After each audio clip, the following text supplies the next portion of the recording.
Chapter 7. My, said a voice from behind them, and the Baudelaire orphans turned to find Stefano standing there, the black suitcase with the shiny silver padlock in his hands, and a look of brumagum, surprise on his face. Brumagum is a rare word for fake, that even Klaus didn't know what it meant, but the children did not have to be told that Stefano was pretending to be surprised. What a terrible accident has happened here, a snake bite. Whoever discovers this will be most upset. You, Violet began to say, but her throat fluttered, as if the fact of Uncle Monty's death were food that tasted terrible. You, she said again. Stefano took no notice. Of course, after they discover that Dr. Montgomery is dead, they'll wonder what became of those repulsive orphans he had lying around the house. But they'll be long gone. Speaking of which, it's time to leave. The Prospero sails at 5 o'clock from Hazy Harbor, and I'd like to be the first passenger aboard. That way I'll have time for a bottle of wine before lunch. How could you? Klaus whispered hoarsely.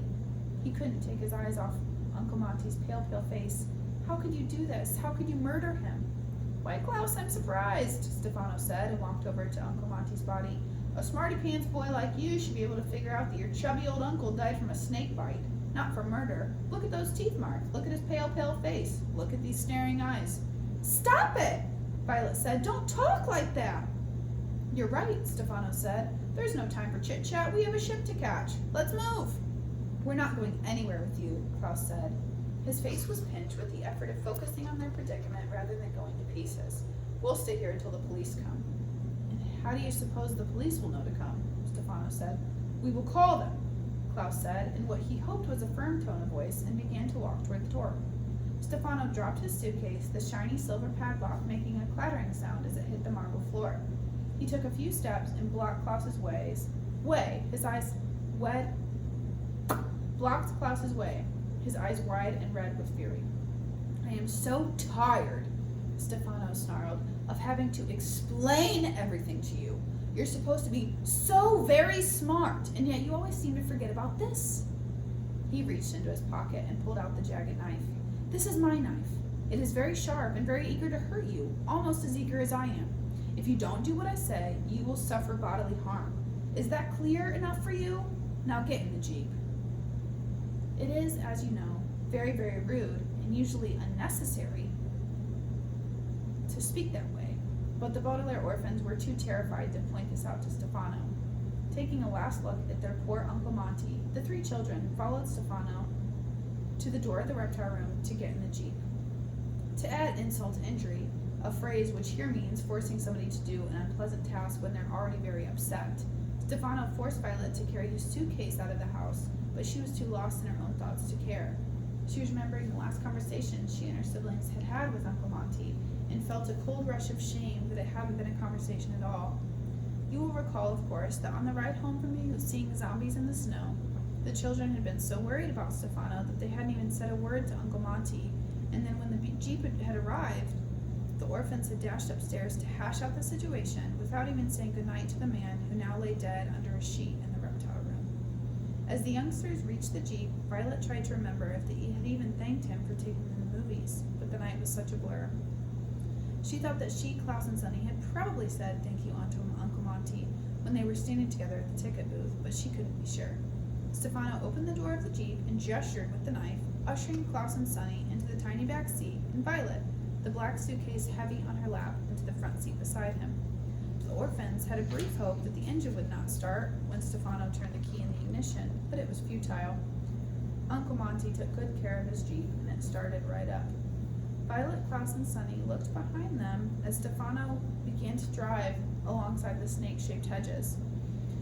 At the side of the reptile room, which Uncle Monty had filled so carefully with his specimens, and in which he was now a sort of specimen himself, the weight of their despair was too much for them, and they began quietly to cry. It's a curious thing, the death of a loved one. We all know that our time in the world is limited, and that eventually all of us will end up underneath some sheet, never to wake up. And yet, it is always a surprise when it happens to someone we know. It's like walking up the stairs to your bedroom in the dark and thinking there's one more stair than there is. Your foot falls down through the air, and there's a sickly moment of dark surprise as you try and readjust the way you thought of things. The orphans were crying not only for their Uncle Monty, but for their own parents, in this dark and curious feeling of falling that accompanies any great loss. What was to happen to them? Stefano had heartlessly slaughtered the man who was supposed to be watching over them, and now they were alone. What would he do? He was supposed to be left behind when they went to Peru, and now he would be leaving with them on the Prospero. And what terrible things would happen in Peru? Would anyone rescue them there? Would Stefano get his hands on a fortune? And what would happen to the 3 children afterward? These are frightening questions, and if you're thinking about such matters, they require your full attention.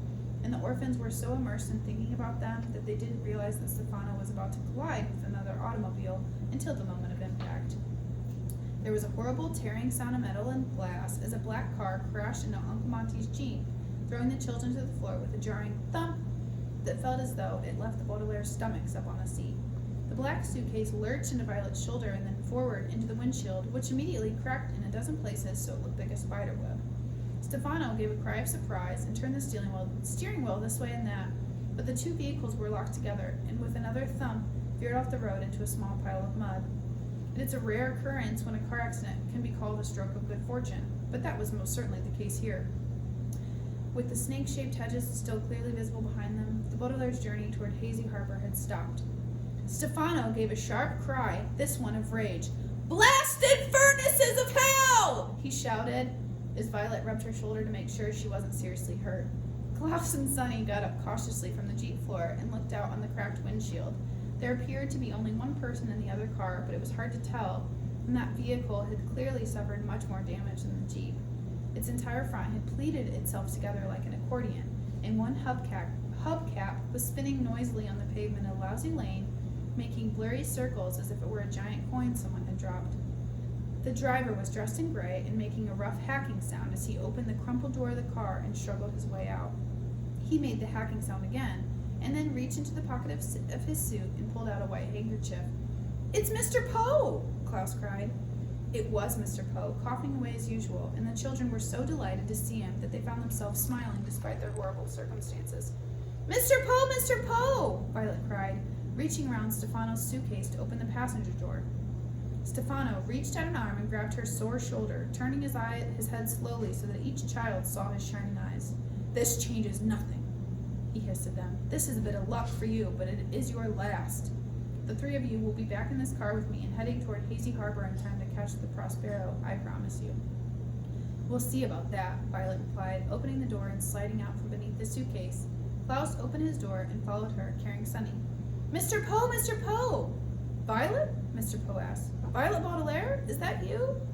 "Yeah, Mr. Poe, it's all of us, and we're so grateful you ran into this like us. You ran into us like this." "Well, I wouldn't say that. This was clearly the other driver's fault. You ran into me." "How dare you!" Stefano shouted and got out of the car himself, wrinkling his nose at the smell of horseradish that filled the air. He stomped over to where Mr. Poe was standing. But halfway there, the children saw his face change from one of pure rage to one of brumagam confusion and sadness. "I'm sorry," he said in a high, fluttery voice. "This whole thing is my fault. I'm so distressed by what has happened that I wasn't paying any attention to the rules of the road. I hope you're not hurt, Mr. Foe." "It's Poe," Mr. Poe said. "My name is Poe. I'm not hurt. Luckily, it looks like nobody was hurt. I wish the same could be said for my car. But who are you, and what are you doing with the Baudelaire children?" "I'll tell you who he is," Klaus said. "Please, Klaus," Mr. Poe admonished, a word which here means reprimanded Klaus even though he was interrupting for a very good reason. It's not polite to interrupt. "My name is Stefano," Stefano said, shaking Mr. Poe's hand. I was Dr. Montgomery's assistant." "What do you mean, was?" Mr. Poe said sternly. "Were you fired?" "No, Dr. Montgomery." "Oh, excuse me." Stefano turned away and pretended to dab at his eyes as if he were too sad to continue. Facing away from Mr. Poe, he gave the orphans a big wink before continuing. "I'm sorry to tell you there's been a horrible accident, Mr. Doe. Mr. Montgomery is dead. Dr. Montgomery is dead." "Poe," Mr. Poe said. "He's dead? That's terrible. What's happened?" "I don't know," Stefano said. "It looks like a snake bite to me, but I don't know anything about snakes. That's why I was going into town to get a doctor. The children seemed too upset to be left alone." "He's not taking us to a doctor!" Klaus shouted. "He's taking us to Peru!" "You see what I mean?" Stefano said to Mr. Poe, patting Klaus's head. "The children are obviously very distressed. Dr. Montgomery was going to take them to Peru today."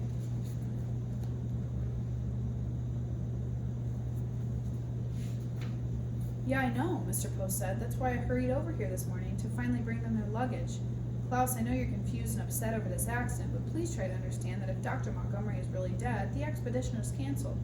But Mr. Poe, Klaus said indignantly. Please, Mr. Poe said. This is a matter for adults to discuss, Klaus. Clearly a doctor needs to be called.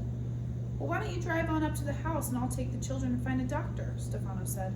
Jose! Sonny shrieked, which probably meant something like, no way. Why don't we all go to the house and call for a doctor, Mr. Poe said. Stefano blinked, and for a second his face grew angry again before he was able to calm himself and answer smoothly. Of course, he said. I should have called earlier. Obviously, I'm not thinking as clearly as you. Here, children, get back in the Jeep, and Mr. Poe will follow us. We're not getting back in that car with you, Klaus said firmly. Please, Klaus, Mr. Poe said, try to understand. There's been a serious accident. All other discussions will have to be put aside. The only trouble is I'm not sure my car will start. It's very smashed up. Try the ignition, Stefano said. Mr. Poe nodded and walked back to the car. He sat in the driver's seat and turned the key. The engine made a rough, wet noise. It sounded quite a bit like Mr. Poe's coughs, but it did not start. I'm afraid the engine is quite dead, Mr. Poe called out. And before long, Stefano muttered to the children, you will be too. I'm sorry, Mr. Poe said. I couldn't hear you. Stefano smiled. I said, well, that's too bad. Why don't I take the orphans back to the house and you walk behind us? There isn't room for everyone. Mr. Poe frowned. But the children's suitcases are here. I don't want to leave them unattended. Why don't we put the luggage into your car and the children and I will walk back to the house? Stefano frowned. Well, one of the children should ride with me so I won't get lost. Mr. Poe smiled. But you can see the house from here. You won't get lost. Stefano doesn't want us to be alone with you, Violet said, finally speaking up. She had been waiting for the proper moment to make her case. He's afraid that we'll tell you who he really is and what he's really up to. What's she talking about? Mr. Poe asked Stefano. I have no idea, Mr. Toe, Stefano replied, shaking his head and looking at Violet fiercely. Violet took a deep breath. This man is not Stefano, she said, pointing at him. He's Count Olaf, and he's here to take us away. Who am I? Stefano asked. What am I doing? Mr. Poe looked Stefano up and down and then shook his head. Forgive the children, he said. They're very upset. Count Olaf is a terrible man who tried to steal their money, and the youngsters are very frightened of him. Do I look like this, Count Olaf? Stefano asked, his eyes shining. No, you don't, Mr. Poe said. Count Olaf had one long eyebrow and a clean-shaven face. You have a beard, and if you don't mind my saying so, no eyebrows. He shaved his eyebrow, Violet said, and grew a beard. Anyone can see that. And he has the tattoo, Klaus cried. The eye tattoo on his ankle. Look at the tattoo. Mr. Poe looked at Stefano and shrugged apologetically. I'm sorry to ask you this, he said, but the children seem so upset, and before we discuss anything further, I'd like to set their minds at ease. Would you mind showing me your ankle? I'd be happy to, Stefano said, giving the children a toothy smile. Right or left? Klaus closed his eyes and thought for a second. Left, he said. Stefano placed his left foot on the bumper of Uncle Monty's Jeep. Looking at the Baudelaire orphans with his shiny, shiny eyes, he began to raise the leg of his stained striped pants. Violet, Klaus, Sonny, and Mr. Poe all kept their eyes on his ankle. The pant leg went up like a curtain rising to begin a play, but there was no tattoo of an eye to be seen. The Baudelaire orphans stared at this patch of smooth skin, as blank and pale as poor Uncle Monty's face.